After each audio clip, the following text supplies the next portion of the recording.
হ্যাঁ, ফরিদ ভাইয়ের তো একটা কথা ভাই শুনলাম না ভাই, আপনি যে বিদেশে আসলেন এই যে কিছুদিন হয়, তো এই আসার পরে আপনার কি হয়েছিল সমস্যাটা? আসার পরে পরিস্থিতির পরে পুলিশ ধরেছিল, পতাকা সব হয়েছিল নতুন, পুলিশ ধরে নিচে কাজ করা অবস্থায়, বাইরের বিষয় বাইরের কাজের কিছুই ধরে নিতে, পরে ধরে 3 ঘন্টা বসা রাখতে ভাই। আরবি জানি না, আরবি কথা আমি কই যে আমার আনাম অভিমান, বাস এইটাই জানি, আর কিছু তো আমরা জানি না। একসাথে নিতিন গা দৌড়ে, পরে 3 ঘন্টা 4 ঘন্টা বসা রেখে পরে ভাই ছাড়িয়ে দিলাম, কপালে ছিল ভালো কিছু, তাই মনে হয় ছাড়িয়ে দিল। ভয়টা কিরম মনের ভিতরে লাগছিল তখন? ভয় ভাই কঠিন ভয় ছিল, টাকা পয়সা ইয়ে করছিলাম, ব্যাংকে লোন নিয়ে আইছিলাম, লেনাদেনা করে নিয়ে আইছি, মাসে 10,000 টাকা কিস্তি ছিল, ধরে নিলে তো দেশে পাঠাই দিত। 3 মাসের ভিতরে আর কি করেছি নাকি, অনেক 25 দিন। 25 দিন তো বিদেশে সবচেয়ে বড় কষ্ট লাগছে তখন। আল্লাহ যে প্রত্যেকটা মানুষকে যে বিদেশ বলতে গেলে কোনো কিছুই নাই, বিদেশ বলতে গেলে কোনো কিছু না, এক কথা। বিদেশ যারা আসবে নতুন, তারা সবাই আমরা যারা নতুন প্রজন্মের লোক আছি ভালো, আসলে পরে কাজ কাম শিখে, যে কোনো হাতের কাজ শিখে আসলে হয়তো করতে পারবে, তাছাড়া নতুন করে তো কাজে করতে পারবে।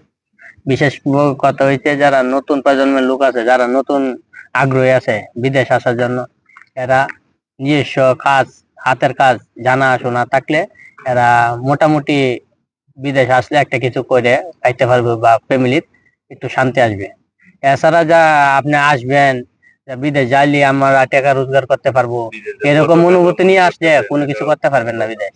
বিশেষ কথা বলতে গেলে আরব কান্ট্রি দেশগুলা অনেক যে পরিস্থিতি অনেক। আচ্ছা, আরেকটা জিনিস, এই যে শুনি মানুষ বিদেশ আইসা নাকি অনেক টাকা পয়সা কামায়, আবার অনেকে আবার 5 দিনও থাকতারে না, এইটা ব্যাপারটা যদি তৈরি ভাই একটু বল। আমি একটা বলতে চাইতেছি, দেশের মানুষ মূলত সবাই বেশিরভাগ মনে করে যে বিদেশ সম্ভবত টাকার গাছ আছে, যে বিদেশ গেলেই ছেলে বা কারো ভাই, কারো হাজবেন্ড তো মনে করে যে ডলার পাঠাইবে, আচ্ছা তারপর পাঠায় দিবে, এরকম মনে হইতেছে। যারা যখন আসে তারা বোঝে যে টাকাটা কামাই করতে, ইনকাম করতে কতটা কষ্ট এবং কতটা পরিশ্রম। আরেকটা ছোট্ট একটা কথা, মানে বিদেশে যারা আসে এরা কি কাজকর্ম শিক্ষা আসাটা উচিত না এইভাবে চলে আসা উচিত? বিদেশে তো আমার থেকে সবচেয়ে বড় সাপোর্ট বা আমি একটা যেটা আমি মানুষের একটা ভালো একটা দিক বলতে চাইতেছি, সেটা হইলো যে মানুষ বিদেশে আসার আগে সর্বপ্রথম এই জায়গায় বা যে কোনো কান্ট্রিতে দালালের খপ্পরে পড়ে, বিশেষ করে বাংলাদেশের লোকগুলো। তো আর যারা আসবে মূলত এরকম ভাই ব্রাদার আত্মীয় স্বজন যারা আছে তাদের মাধ্যমে আসবে, কিন্তু জেনুয়াল ভালো করে যাচাই করে তারপর আসতে পারবে। আর দ্বিতীয়ত হইলো কথা হইলো যে আসার আগে তারা জানতে হবে কি কাজে আসতেছে এবং যে কাজ করবে ওই কাজের সঠিক অভিজ্ঞতা তদন্ত কইরা, এবং তার সাথে সেই কাজের প্রতি তাদের অভিজ্ঞতা থাকা লাগবে সর্বপ্রথম হইলো এটা। আর পাশাপাশি হইলো ভাষাটা হইলো ইম্পর্টেন্ট। আপনি যে কোনো রাষ্ট্রেই যান, ওই রাষ্ট্রের ভাষাটা আপনার সর্বপ্রথম শিখতে হবে।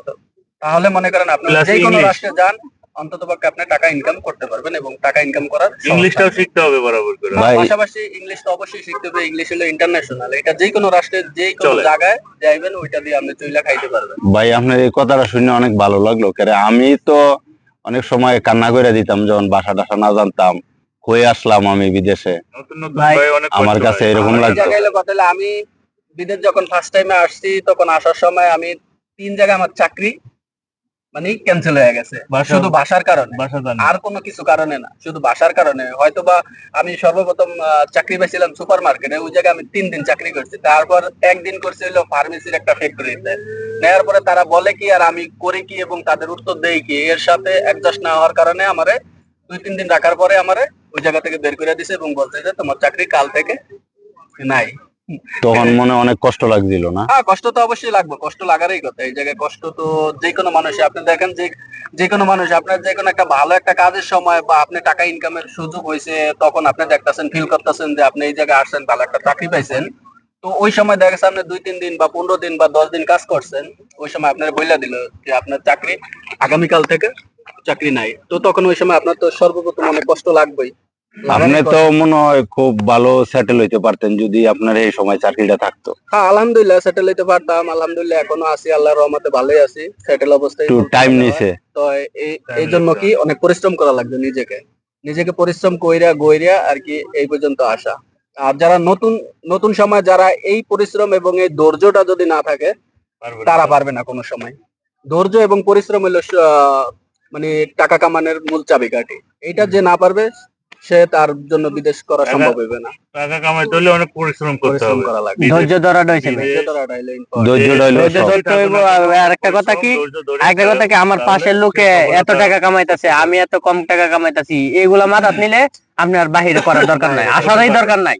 আমার পাশের লোক, আমার সাথে, আমার এই ফ্যামিলি বা এই আমার রুমের সাথে বেটের লোক, সে কামাইতেছে, কোনো কাজ কাম করে নাই, আরামসে যায় প্যান্ট শার্ট করে, অথচ আর আমি 24 ঘন্টা কাজ কাম করে বাংলাদেশে 30,000 40,000 কামাইতে পারি না। কিন্তু সাথের লোক কোনো কিছু কাম কাজ করে না, তার ডিউটি একদম 6 ঘন্টা, আর অথচ আমরা 12 ঘন্টা কাজ করে 40,000 টাকা পাঠাতে না, সে 6 ঘন্টা কাজ করে 50 60 70,000 টাকা কামাইতেছে। এটা যার জির এক্সপিরিয়েন্স বা দক্ষতা, মানে একটা কাজের experience। কাজের উপরে বা যোগ্যতার উপরে যোগ্যতার একটা ইয়ে উপরে। করে। এইটাই আচ্ছা। আপনি অভিজ্ঞতার উপরে depend। শরীর গায়েল গোয়ালে বড় হইলে লাভ হইতো না, আপনার এক্সপিরিয়েন্স থাকতে হইব কাজের কাজের উপরে। উপরে অভিজ্ঞতা থাকে। এই আর কি।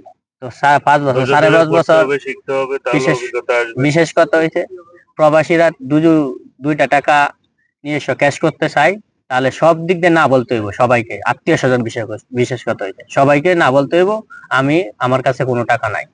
সবার কাছে না বলেন, 5 বছর একটা না তাহেন, বা 2 বছর তাহেন, 3 বছর তাহেন, জয় দিনই তাহেন, আপনি ছুটি যান বছরে একবার, সমস্যা নাই। সবাই কিন্তু মন খুশি আপনার করে চলতে পারবে। মন খুশি কাউরেই করতে না, এই দুনিয়া সবাইকে টাকা দেবে, কম বেশি সবারই মন খারাপ হবে। এই আর কি। বিদেশে তো এই জন্য সবার মনটা বেশি খারাপ হয়ে যায়। এইটাই আর কি। তো কি আর বলার আছে, মেন কথা হচ্ছে যারা বাহিরে আছে সবার জন্য দোয়া করবেন, সবার জন্য যেন শরীর স্বাস্থ্য ভালো থাকে। এই তো প্রবাসী ঈদের 10 দিন পয়লাই 4 ভাই মারা গেছে বাংলাদেশে, মানে চট্টগ্রাম বিভাগের, তো 4 ভাই একসাথে মারা গেছে। ভাই যারা বিদেশ থেকে হেরা কিন্তু এই জিনিসটা অনেক কষ্ট লাগে। যারা আমার কষ্ট কাছে লাগে, যে একটা কষ্ট লাগছে এই আমার কাছে ঘটনাটা। অনেক কষ্ট লাগছে। তারা প্রবাসী, অনেক ভিতরে অনেক প্ল্যান চিন্তা ভাবনা নিয়ে তারা বাড়ির লেগে চিন্তা ভাবনা করছিল যাওয়ার জন্য। তারা প্রত্যেকটা মারা প্রবাসীদের যে আল্লাহ তাআলা হেফাজতে রাখে, সুস্থ রাখে, আমিন। ভালো রাখে। সবাই এটার জন্য সবকিছু দোয়া করবেন। হারাইয়া এই দেশের মাটিতে আছে। সবার জন্য দোয়া করবেন। সবার জন্য আপনারা সবাই দোয়া করবেন যাতে প্রবাসীরা সবাই ভালো থাকে এবং সুস্থ থাকে। খোদা হাফেজ, খোদা হাফেজ। খোদা হাফেজ।